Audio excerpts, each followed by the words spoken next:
Greetings. My name is Steve Fisher, and I'm the pastor of Care Ministries here at Stonebriar Community Church. A couple of weeks ago, my friend, my brother, my colleague, Pastor Les Fleetwood, gave a beautiful and encouraging devotion using farmland, a field, as a motif. I thought that was beautifully carried out, and so I'm going to follow on my brother and continue that motif. So I don't, not near a farm right now. I'm in my backyard, but I grew up in Wisconsin, surrounded by farmland. And my family didn't farm, but we had friends, I had buddies who did farm. And there's a pattern, a pathway that farming follows. And I think there's a beauty, a symmetry that we can find in how we follow and move forward.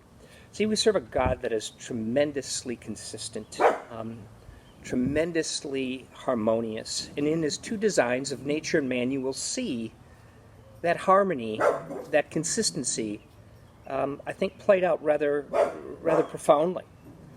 So before you begin to plant, you've got to till the soil. You've got to break it up, and that's a violent process. The machines they use to do that are ominous. They are big blades that grind and move the turf. And that's obviously wisdom, because you will not plant seeds on a ground that has not been torn apart. Well, for most of us in this COVID season, I think you can understand the analogy. Much of what we have thought, much of what we have planned, much of what we thought we knew has been turned upside down to a certain degree. And plans and expectations of coping with day-to-day life, much less what will be the future, that ground has been broken in our lives. But that's a necessary piece. It's not fun, it's not easy, but it's a necessary piece for a seed to be planted. Now, any farmer would know that you don't plant corn and expect beans. You plant the seed that you expect to harvest. And so one question that I've been wrestling with, and perhaps you have as well, what are the seeds that I am planting during this unearthing? What are the seeds that I could begin to establish? They may range from perspectives, they may range from habits, they may range from ways of looking at yourself, ways of looking at the world, evaluating what is, what isn't important. All of those, to a greater or lesser degree in each of us, have been unearthed because of this breaking of our soil. And then after the farmer plants the seed, he does what any good farmer would do. He tends to that crop. He doesn't just throw it in the ground and say, see you later. He purposefully and intentionally nurtures those seeds, nurtures the soil that those seeds will grow in. He'll pick the weeds. He'll make sure that it's being fed right. He will do everything he can to take care of the seed that planted. And so that seems consistent wisdom for us, doesn't it? That whatever seed we plant, and again, we want to make sure we're planting seeds that will bring us fruits. Love, joy, peace, kindness, the Galatians 5 fruits of the Spirit.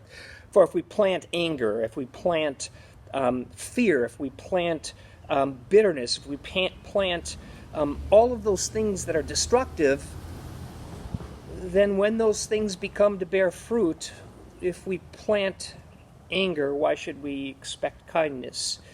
If we plant hatred, why would we expect love? So what are you planting? What am I planting? So the farmer tends to that as we would tend to the seeds that we plant. We would read, we'd study, we'd talk to other brothers and sisters. We would tend to this planted seed. And then there is this piece that none of us control, that the farmer can't control. We've been on farms where they just look to the heavens and they say, it's up to God now. I've done everything I could. But the farmer can't control days of drought, days of scorching sun, scorching heat, or a deluge of rain. There is a certain peace where we trust that the ground has been broken, we've planted the right seed, and now we've tended it well, and now God will do what God will do. But we know we serve a God that is a loving God, a God that is sovereign and that loves us.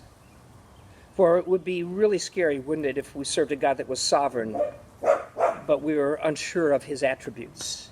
But we can be sure of those attributes. He is who he says he is. And so after the farmer plants the right seed, tends to it, prays to God to bless his efforts, at some point there's a harvest.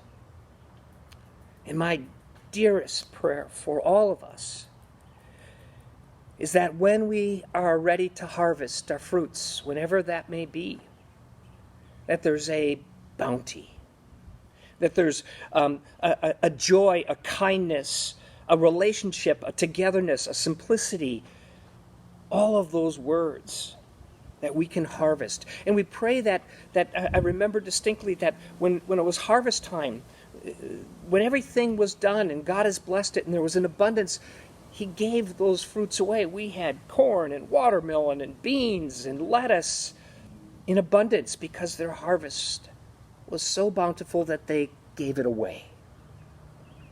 And man, wouldn't that be great? For at Stonebriar it is, we are loving God and loving others. So my deepest prayer for you during this COVID season is that you understand that there has been a tilling of the soil, an unearthing of certain things that we thought would never change, perhaps, but are. And then we have this call to say, what am I planting during this time? What is the seed that I'm planting? And then we don't walk away. We tend to it. We care for it. And then we pray to God that he blesses it, because much of it is absolutely out of our control. But we trust that, again, we have a sovereign and good and loving God. And then prayerfully there will be a harvest. There will be fruits. And those fruits can be shared with others. Wouldn't that be a spectacular story to tell? For the arc of the story has not been told yet. So my deepest prayer for all of us here at Stonebriar Community Church, as we are tending our garden, faithfully, consistently, praying to God to bless it, and waiting for fruits to be born, a harvest that is bountiful, that we can share with one another, with this community, with this world. That's the kind of God we serve. A harmonious God that loves us. I look forward to seeing you all soon. Take care.